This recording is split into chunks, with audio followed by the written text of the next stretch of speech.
సమయంలో మొట్టమొదటిగా ఆయన ఎందుకు పుట్టాడు అనే దానికి why he was born like a man, ఒక మనిషిగా ఆయన ఎందుకు ఈ భూమి మీద జన్మించాడు అనే విషయాన్ని గమనించినట్లయితే మొట్టమొదటి రీజన్ ఆయన జన్మించుటలో పరిశుద్ధ గ్రంథం ఒక అద్భుతమైన విషయాన్ని తెలియజేస్తుంది.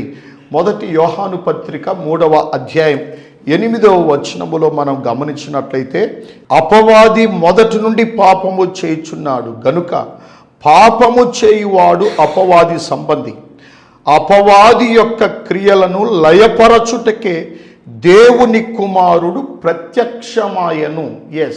దేవుని కుమారుడు ఎందుకు ఈ భూమి మీద జన్మించాడు అనంటే అపవాది క్రియలను లయపరచుటకే దేవుని కుమారుడు ప్రత్యక్షమాయను అని లేఖనం తెలియజేస్తుంది.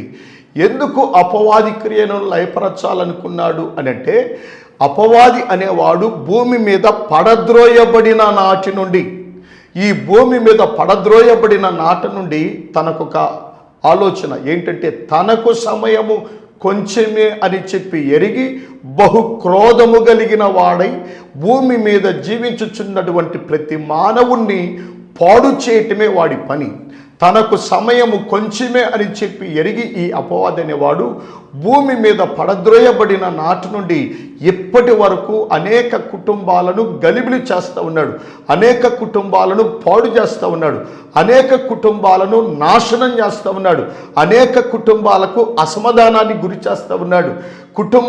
కుటుంబాలను వాడు ఆక్యుపై చేసి ప్రతి కుటుంబంలో చొరబడి ప్రతి కుటుంబాన్ని సర్వనాశనం చేస్తూ ఉన్నాడు. చూడండి, ఈ భూమి మీద మొట్టమొదటిగా కట్టబడినటువంటి కుటుంబం ఆదాము కుటుంబం. ఆదాము కుటుంబము మొదలుకొని ఆదాము కుటుంబాన్ని సర్వనాశనం చేశాడు. అప్పటి నుండి ఇప్పటి వరకు కొన్ని కోట్ల కుటుంబాలను, లక్షల కుటుంబాలను భూమి మీద సర్వనాశనం చేస్తూ ఉన్నాడు వాడి పనుల ద్వారా, వాడి క్రియల ద్వారా. అసలు వాడికి నిద్రపోయేవాడు కాదు, కునికేవాడు కాదు. వాడు రాత్రింబవళ్ళు దొరికిన వారిని దొరికినట్లుగా సర్వనాశనం చేయటమే, దేవుని యొద్ద నుండి దూరం చేయటమే వాడి అసలైనటువంటి టార్గెట్. కాబట్టి అపవాది ఈ విధంగా మనం గమనిస్తే యోబు అనేటువంటి భక్తుడు, అంటే చివరికి భక్తులను సహితం దేవుని యందు ఎంతో నమ్మకంగా, యథార్థంగా, నీతిగా, నిజాయితీగా జీవించుచున్నటువంటి భక్తులను సహితం సర్వనాశనం చేయటమే వాడి యొక్క మెయిన్ టాస్క్ అన్నమాట. ప్రియమైనటువంటి వారలారా, ఈరోజు నీ కుటుంబాన్ని ఆవరించి ఉన్నాడు దుష్టుడు. నీ కుటుంబాన్ని ఆవరించి నీ కుటుంబాన్ని గలిబిలి చేస్తూ ఉన్నాడు, నీ కుటుంబాన్ని పాడు చేస్తూ ఉన్నాడు. మీ కుటుంబంలో ఉన్న నలుగురు ఉంటే నలుగురిని 4 ముక్కలు చేస్తూ ఉన్నాడు.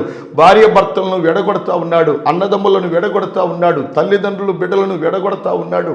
ఈ విధంగా కుటుంబాలలో అసమాధానాన్ని గురిచేసి ఒకరంటే ఒకరికి పడకుండా, ఒకరంటే ఒకరికి విలువలు లేకుండా ప్రతి కుటుంబాన్ని పాడు చేయటం అనేది వాడి యొక్క మెయిన్ టాస్క్. ప్రియమైన వారలారా, ఈ విధంగా కుటుంబాలను గలిబిలి చేస్తూ అందరినీ పాపమనే ఊబిలోనికి నడిపిస్తూ ఉన్నటువంటి అపవాది ఆ విధంగా పాడు చేస్తూ ఉండగా దేవాతి దేవుడు చూశాడు. అయితే ఈ భూమి మీద పడద్రోయబడిన నాటి నుండి అపవాది చేయుచున్నటువంటి పనులను మరి సర్వనాశనము చేయుటకు ఈ ప్రపంచములో ఎవరు కూడా లేడు.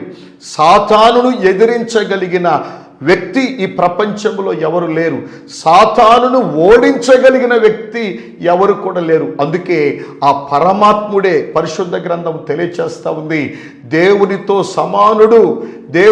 సమానుడయ్యుండుట విడిచిపెట్టకూడని భాగ్యమని ఎంచుకొనలేదు కానీ మనుషుల పోలికగా పుట్టి దాసుని స్వరూపమును ధరించుకొని తనను తానే రిక్తునిగా ఈ భూమి మీద ఆయన జన్మించాడు. ఎందుకు జన్మించాడంటే తన స్థాయి ఏంటి?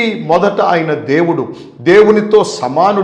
దేవునితో సమానుడై ఉన్నటువంటి ఆయన ఈ భూమి మీద మనుషుల పోలికగా ఎందుకు పుట్టాడంటే ఈ భూమి మీద గలిబిలి చేస్తున్నటువంటి కుటుంబాలను పాడు చేస్తున్నటువంటి ఈ వ్యక్తులను ఎవడైతే ఉన్నాడో వాడే అపవాది యొక్క క్రియలను సర్వనాశనము చేయుటకు, వానికి ఈ భూమి మీద పెత్తనము లేకుండా చేయుటకు, వానికి ఈ భూమి మీద అధికారం అనేది లేకుండా చేయుటకు, వారిని సర్వనాశనము చేయుటకు యేసుక్రీస్తు ప్రభువారు ఈ భూమి